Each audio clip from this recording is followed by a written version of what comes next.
Hello there, vetmates! Today, our group consisting of Michael John Iblugin, Eric John Perono, Cristal Marie Mendoza, Ella Faith Tacardon, Gwyneth Colleen Lopez, Ariane Clarice Bautista, Helen May Barsubia, Alana Nicole Casilak, and Ivan J. Guleng is diving into the world of aquaculture and aquatic animal management. Let's learn and explore together. Immunological and molecular biology techniques in disease diagnosis. Before we dwell on the various techniques, we have first to understand the problems, which includes, first, traditional diagnosis relied on isolating the infecting microorganisms in pure culture. Classical methods were effective but time-consuming. Second, cultivation systems are not suitable for rapid diagnosis, especially for viruses and slow-growing bacteria. Third, results from these cultures often aren't timely enough to influence therapy decisions. More sensitive methods are needed for promptly detecting and identifying virus infectious diseases in fish and shrimps. Today, we will be talking about immunological techniques. What are these immunodiagnostic tests? These tests leverage antigen-antibody reactions to detect and identify specific antigens or antibodies associated with disease-causing organisms. These reactions are highly specific, allowing for the direct identification of a specific pathogen in specimens and the detection of specific antibodies produced by the host immune response to the organism. Please note that the quality of antibodies used in the reagents significantly impacts the specificity and to some extent the sensitivity of the assay, making them a critical component of the test. Antigen-antibody reactions typically studied in vitro using antigen and antisera preparations. Cross-reactions between related antigens can occur, potentially limiting the test's utility. This field of study, called serology, is a vital clinical diagnostic microbiology. Here are the two basic methods for identification of unknown organisms by using sera containing various known antibodies. First, we have agglutination for particulate antigens. Second, we have precipitation for soluble antigens.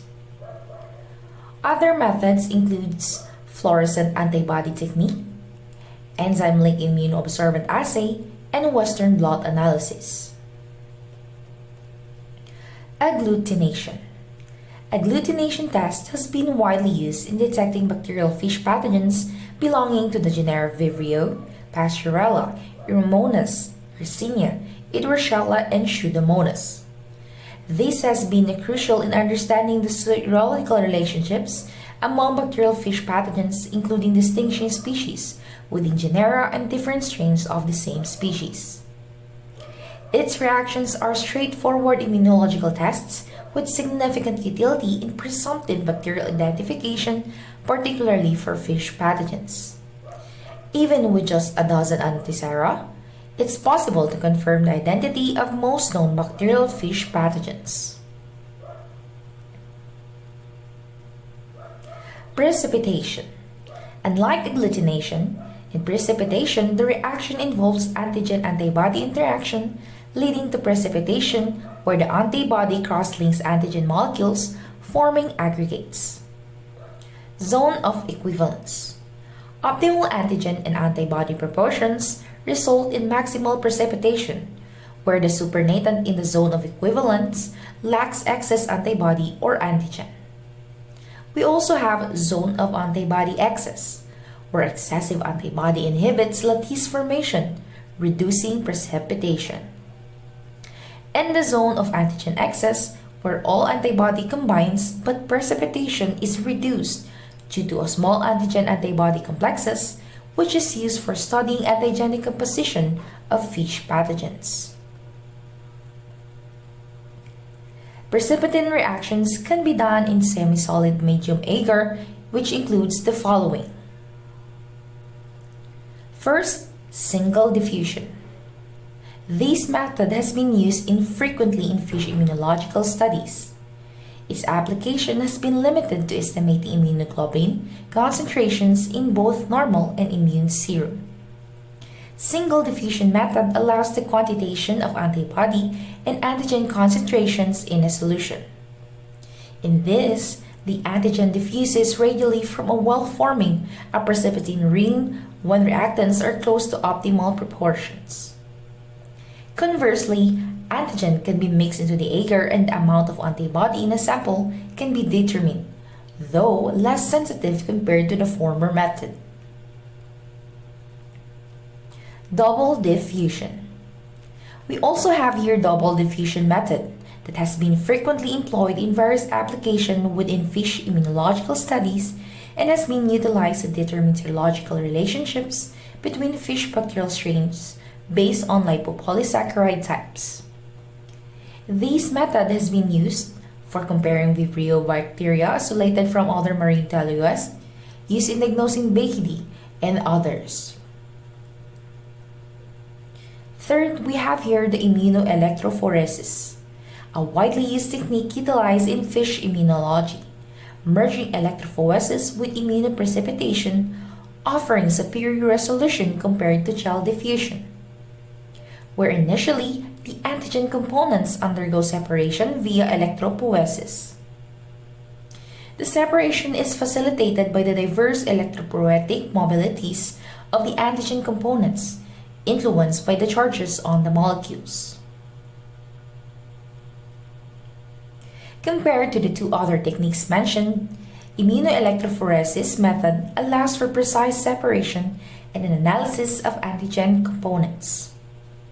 In fact, the test was used to identify IPN virus in cell culture and determine the serological characteristics of atypical strains of Edwardella tarda isolated from the sea breams. We also have other methods including FAT, ELISA, and the Western blot analysis. Fluorescent antibody technique, where immunofluorescence is widely utilized in fish immunology for detecting antigens or antibodies and for typing and identifying various microorganisms. The fluorescent antibody technique, or FAT, has been applied to detect antibodies to Aeromonas liquefaciens in fish. Moreover, rapid FAT diagnosis has been developed for detecting pseudotuberculosis in yellowtail, Renibacterium salmonarium in salmonids, and Vibrio penichida in Corumba prawn. This FAT also has been developed for rapid diagnosis of infectious hematopoietic necrosis virus and Red Sea bream irritavirus in fish. We have here also the enzyme-linked immunoabsorbent assay, or ELISA, which is one of the most powerful of all immunochemical techniques. This test employs a wide range of methods to detect and quantitate antigens or antibodies and to study the structure of antigens. Now, what are these three classes of ELISA tests? First off, we have here the antibody capture assays. These can be used to detect and quantitate antigens or antibodies and compare the epitopes recognized by different antibodies. Second, we have the antigen capture assays, which is primarily used to detect and quantitate antigens. The amount of antigen in the test solution is determined using a competition between labeled and an unlabeled antigen. And third is the two antibody sandwich assays, used primarily to determine the antigen concentration in unknown samples. Lastly, we have here the Western blot analysis. Compared to the other tests mentioned, Western blotting, also known as protein immunoblotting, is a rapid and sensitive assay for the detection and characterization of proteins. This assay has been useful for characterizing the specificities of polyclonal antisera and monoclonal antibodies to extracellular and cell surface antigens of Renibacterium salmonarium. Moreover, it has proven instrumental as well in the detection of viral pathogens such as yellowhead virus and white spot syndrome virus in economically important species like penny shrimp.